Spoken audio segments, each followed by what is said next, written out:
বাংলাদেশে এমন একটা জায়গা আছে যেখানে পাহাড়, সমুদ্র, অ্যাডভেঞ্চার আর শান্তি সব একসাথে পাওয়া যায়। কিন্তু আজ যেটা দেখাবো সেটা হয়তো তুমি কক্সবাজার এভাবে আগে দেখোনি। ভিডিওটা শেষ পর্যন্ত দেখলে বুঝবে কেন।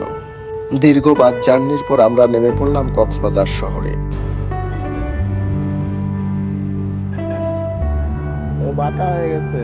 এই জায়গায় পা রাখলেই বোঝা যায় এটা শুধু একটা টুরিস্ট স্পট না, এটা একটা অনুভূতি।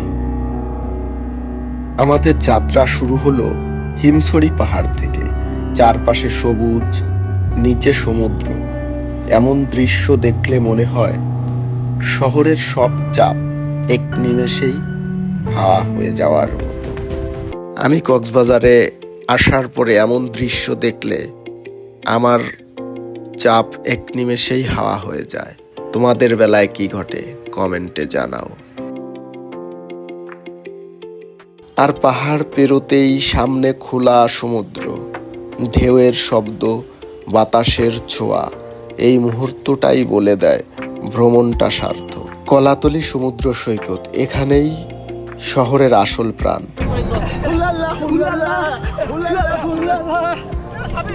মানুষ, হাসি, ঢেউ সব একসাথে।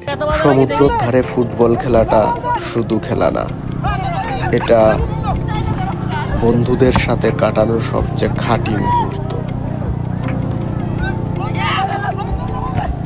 আমি বুট পাতে খেলবো নি।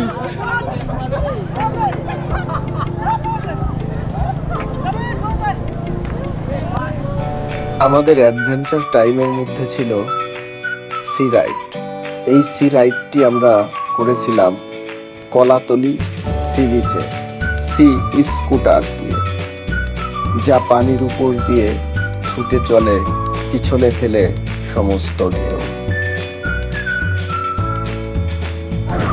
আর যখন খেলাটা হয় পানির ভিতরে, তখন খেলাটার মজাই অন্যরকম। ঢেউ এসে ভাসিয়ে দেয় বল, ফেলে দেয় আমাদেরকে, তখন হাসিটাই আসল ট্রফি। এবার আমরা চলে এলাম পাতুয়ার ট্যাগ সমুদ্র সৈকত। এই সমুদ্র সৈকতে ভিড় কম হওয়াতে যানজট, শহরের কোলাহল অনেক কম। যারা সত্যিকারের শান্তি খোঁজে এই জায়গাটা তাদের জন্য। এবার উপর থেকে দেখো এই লম্বা সমুদ্র, এই নীল জলরাশি। ড্রোন শটে কক্সবাজার আসলে কতটা বিশাল সেটা এখানেই বোঝা যায়। লাল কাঁকড়ার সৈকত, বালুর উপর ছোট ছোট লাল কাঁকড়া ছুটে চলেছে। প্রকৃতি এখানেই নিজের মতো করে জীবন সাজিয়েছে। যদিও আমরা এখানে অনেক কাঁকড়া দেখা পাইনি, কারণ আমরা একটু অসময়ে চলে এসেছিলাম। তো আমরা একটি কাঁকড়ার দেখা পেয়েছি এবং যে এখান থেকে ওখানে ছুটে বেরিয়েছে।